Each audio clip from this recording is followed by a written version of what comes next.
नमस्कार दोस्तों, कपिल देव मजाकिया न्यूज़ पर आपका स्वागत व अभिनंदन वंदन है। शंभू बॉर्डर पर गोले दागे जा रहे हैं, आंसू गैस के गोले, और वहाँ पर अफरा तफरी मची है। सरकार ने उस पर संज्ञान लेकर जो है किसानों पर कार्रवाई कर रही है। किसान हटने को तैयार नहीं है, वो अपने जिद पर अड़े हैं। एमएसपी पर कोई अभी समझौता नहीं हुआ है, लेकिन इसको देखते हुए लोकसभा चुनाव भी करीब है, लेकिन सरकार क्या कर रही है, किसानों की बात नहीं मान रही है। सरकार को मान लेना चाहिए, हो सकता है चुनाव में हमें नुकसान हो सकता है। अब इधर उत्तर प्रदेश में पेपर लीक की बात आ रही है। अखिलेश यादव का बयान मैं सुना, उसने कहा कि रोजगार, युवा, गरीब सबका भला करना, बीजेपी को 400 पे हार देना होगा। बीजेपी कर रही है 400 पार, अखिलेश यादव तमाम विपक्षी नेता कर रहे हैं 400 पार हार, यानी 543 सीट में से 400 जो है बीजेपी हार जाएगी। तो इस तरह की स्थिति देखते हुए उत्तर प्रदेश में कैसी स्थिति है, पंजाब में कैसी स्थिति है, कहाँ कहाँ पर किसानों के साथ क्या हो रहा है। इधर नीतीश कुमार भले ही सीएम थे, लेकिन एक ज़माने में बीजेपी को, कुछ दिन पहले जो है बीजेपी की कार्यकर्ताओं को, बीजेपी पार्टी के नेताओं कार्यकर्ताओं को, एक सांसद भी उसमें थे जिसको पुलिस ने बहुत मारी थी दौड़ा दौड़ा कर रोड पर।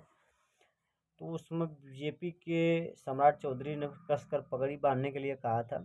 इस स्थिति को देखते हुए, आज की परिस्थिति को देखते हुए ऐसा लग रहा है कि बीजेपी के कार्यकर्ताओं में बिहार में भी असंतोष है वहाँ पर, क्योंकि तेजस्वी जी का बयान आता है, अगर आप पिछड़ा यानी बाप। हम पहले एमवाई सेक्टर में हल्ला होता था कि जो है मुस्लिम और यादव वोट बैंक से सरकार बनती, नहीं, हम सबका बाप है। अगर आप पिछड़ा, दलित, गरीब, मजदूर, सबका मैं, वोट के साथ मेरी पार्टी है। एमवाई सेक्टर के साथ साथ हम बाप हैं। तो कहने का मतलब उनका जनता को संदेश था, युवाओं को संदेश था।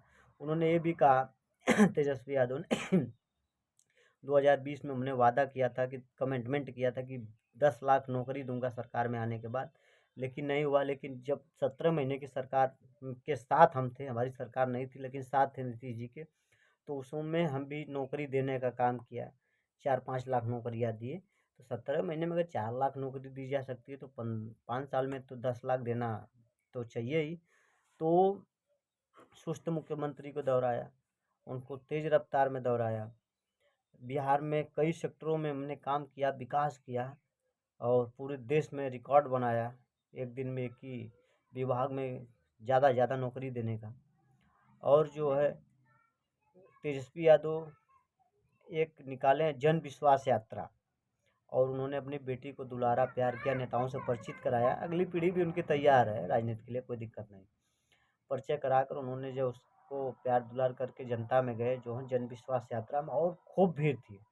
भीड़ तो खूब देखने को मिल रही है, बड़े चैनल पर, यूट्यूब चैनल पे, जगह जगह, फेसबुक हो या जगह जगह देखो तो भीड़ इतनी थी, लग रहा है कि इस बार का बिहार का चुनाव उनके पक्ष में है। लेकिन उनके सामने माननीय नरेंद्र मोदी जी हैं, जो जनता में लोकप्रिय हैं, लेकिन उनकी तैयारी लोकसभा में तो है, जो आएगा तो आएगा, लेकिन उनकी तैयारी असली कहें तो अब विधानसभा में है। विधानसभा की तैयारी तेजस्वी यादव जी कर रहे हैं। उसी तरह उत्तर प्रदेश में भी है। अभी अखिलेश जी हैं, लेकिन उनका टारगेट लोकसभा नहीं विधानसभा है। लेकिन लोकसभा में अच्छे अगर परफॉर्मेंस करेंगे, क्योंकि अखिलेश यादव जी पीएम के उम्मीदवार है नहीं, तेजस्वी यादव बिहार में पीएम के उम्मीदवार है नहीं, तो इसलिए डायरेक्ट पीएम के उम्मीदवार के सामने चुनाव लड़ना बड़ी बात है। मोदी जी पीएम के उम्मीदवार हैं, तो कहीं ना कहीं उम्मीदवार देख के वोट पड़ते हैं, लेकिन विधानसभा की तैयारी ये लोग की अभी से लग गई है। और अच्छा खासा जो है तेजस्वी यादव और अखिलेश यादव का जो है जनता में लोकप्रियता बढ़ती जा रही है। तेजस्वी यादव ने हमला करते हुए कहा कि केंद्र में इनकी सरकार 10 साल से है, राज्यों में सरकार रही है नीतीश जी के साथ, और इन्होंने बिहार में किया क्या, हमने तो 17 महीना में नौकरियां दी, बहुत कुछ किया। तो इस हर हाल में हर हाल में बीजेपी को हराना है, 400 पर हराना है, विपक्ष के नेताओं का कहना है, और इस मुकाम पर वह काम भी कर रहे हैं। तो क्या तेजस्वी यादव के जन विश्वास यात्रा से ऐसा हो पाना संभव है? अभी आगे की देखना बहुत लंबी चीज़ है, आगे देखें तो क्या ऐसा हो सकता है, नहीं हो सकता है। नीतीश जी का भी कई इतिहास रहा है और जो है उन्होंने बीजेपी कार्यकर्ताओं को पिटवाया भी था। तो जो पेवर कार्यकर्ता होंगे थोड़ा वो दुखी तो ज़रूर होंगे, क्योंकि भाई कोई कार्यकर्ता अगर पीटा जाएगा डंडा से, बाद में उसी पार्टी के साथ रहेगा तो थोड़ा तो उसको मनोबल गिर जाएगा। मनोबल गिर जाता है, रियलिटी है। क्यों गिर जाता है? क्योंकि हम अगर डंडा खाए हैं तब उसके साथ कैसे जा सकते हैं? तो बड़े नेताओं का फरमान है, नीचे दल के नेता वो खुश है कि नहीं है, नीचे के कार्यकर्ता खुश है कि नहीं खुश, ये मायने रखता है। तो हमारे इस न्यूज़ में जो मैंने कुछ कहा, पक्ष और सत्ता पक्ष विपक्ष को लेकर आप लोग कमेंट और लाइक करके ज़रूर बताना, हमारे चैनल को सब्सक्राइब करना। जय हिंद, जय भारत।